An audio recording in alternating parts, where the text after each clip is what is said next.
Welcome. Are you ready to step into the paranormal world and explore the most terrifying events?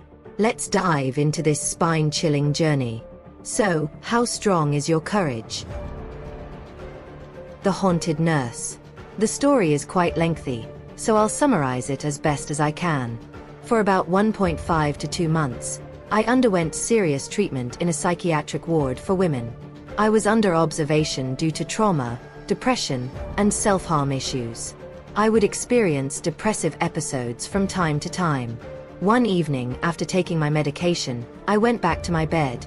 It was bedtime at 10, but I couldn't fall asleep. I started reading a book. Suddenly, I felt as if someone had touched me, even though I was alone in the room. I went to the nurse's office to get a sleep aid. Instead of giving me the medication, the nurse looked at me with vacant eyes and told me that I needed to die. At that moment, the nurse's office door opened, and someone asked what I was doing there. When I looked back, no one was there. I explained what had happened, and they said I was having a serious episode, but that wasn't true. I could constantly feel the nurse next to me. It was a cold, silent, and eerie presence. After that, daily psychiatric sessions and treatments began, and my medication was increased. I can swear it wasn't a hallucination. That presence constantly disturbed me, but I could never figure out who it was. The Crying Baby's Ghost. 1 to 2 weeks ago, my sister passed away due to an early birth. Unfortunately, we started hearing baby crying noises coming from the cupboard where we had planned to keep the crib, stroller, and other baby items. This went on for about 3 to 4 days. To avoid causing my mother further distress, we put the items in the building's shelter. That night, I dreamed that I went to the shelter to get my bike. When I went down to the shelter, I saw my sister there, crying and asking, "Why did you leave me?" As I experienced this terrifying moment, I suddenly jolted awake. When I asked my parents if they had heard any baby crying sounds, they said, "No, we didn't hear any sounds."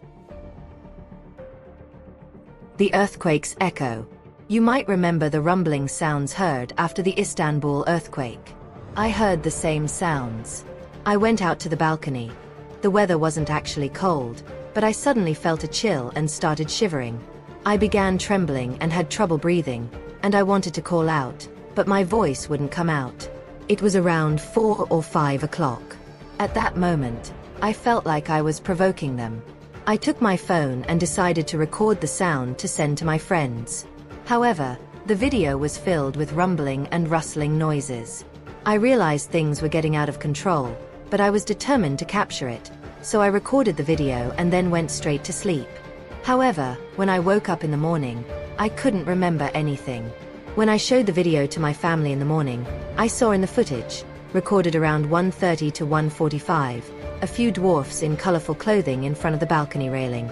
One of them was looking at me and smiling, while another seemed to be waiting for orders from the person next to them. Watching the video, I felt like I had momentarily stepped out of my life. Remember this: they can see you, but you cannot see them.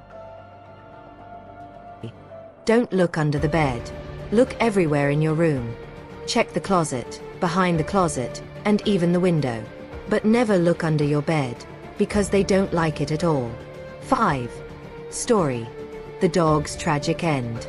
Now, let me tell you about a situation experienced by a family.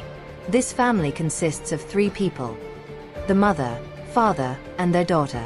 The constantly working parents began to worry about their daughter being alone at home. To address this concern, they decided to get a dog to keep their daughter company when they weren't home. After getting the dog, the girl and the dog stayed alone in the house for a while. Although the girl was still scared, she started extending her hand to the dog under her bed whenever she was frightened. One night, when the girl heard barking noises from the dog, she got scared again and extended her hand under the bed. As usual, the dog licked her hand, and after overcoming her fear, she continued to sleep. However, in the early morning when the parents returned home, they found their daughter in her room, unharmed. But they discovered that the dog had been tortured and killed, and its body was found hanging in the middle of the living room. The main question that arises is, what was the thing licking the girl's hand at night? The Mysterious House. I am currently 20 years old.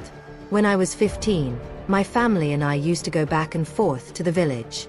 We had vineyards near the mountains in the village, and some villagers built their houses close to the vineyards for easy access. To get there, we had to walk for an hour. Along the way, there were some abandoned and burned houses.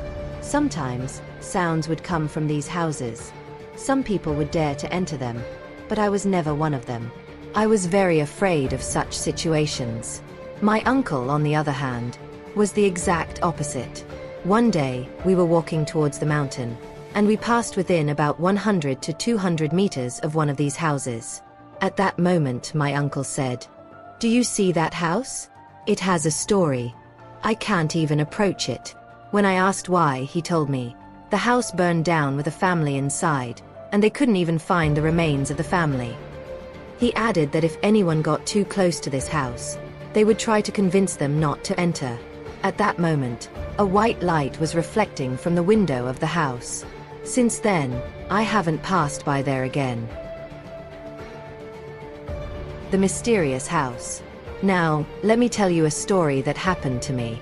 We were hanging out with friends, having a few drinks, and we were quite drunk. There were 3 men and 3 women. Around 3 o'clock, we were heading home, and our route took us through a very dark forested area. For some reason, the girls suggested, "Let's go through there. It will be exciting." As we passed, there was an empty cabin along the way. Across from it, there was a house leading into the forest. We quickly passed by because it was eerie. As we approached the houses, one of the girls said she couldn't find her phone and made us turn back.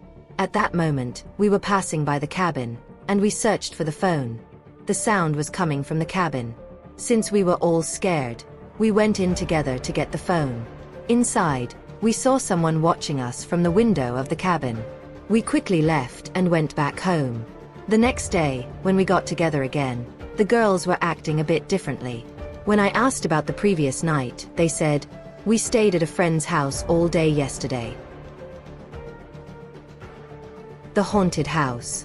Let me tell you about a few things related to a house I lived in before. A few years ago, we moved into a house where several people had died before. At that time, our situation wasn't good, so no one had moved into the house, and we did. We lived in that house for about 2 years. I would have bad dreams at night, and my brother would wake up screaming. After we moved out of the house, my father told me that he heard voices in the room where our belongings were kept. The sleepwalking déjà vu. Now, let me tell you a story from my own experience. I am 23 years old, and I experienced something about 3 years ago that happened again today. At that time, I was a sleepwalker and saw various things in my dreams. One day, I was walking on the same road with a man. I usually can't see people's faces, but I could clearly see this man's face. I looked to my right and left, and I remembered this road. As I walked, there was a fork in the road at the end. I saw the man take out a prayer bead from his pocket and a handkerchief with a strange liquid in it. At the end of the road, I went left, and he went right. After a while, he came up from behind and made me faint. I woke up there and found myself in a room where my mother was praying and performing rituals. I didn't mention this event to anyone until that day. Last night, while returning home along the same road, someone passed by me. I looked at their face, and they looked back at me and continued on their way. I couldn't quite remember the situation, but then I saw them take out prayer beads from their pocket. I continued on my way without thinking too much. However, when they took out a handkerchief and another liquid from their pocket, I started to get scared. The end of the road was still ahead, but I was looking for a place to escape. At that moment, one of our family friends appeared, and I was so happy that I kept glancing back at the man. The man's steps had slowed, and he kept looking behind him.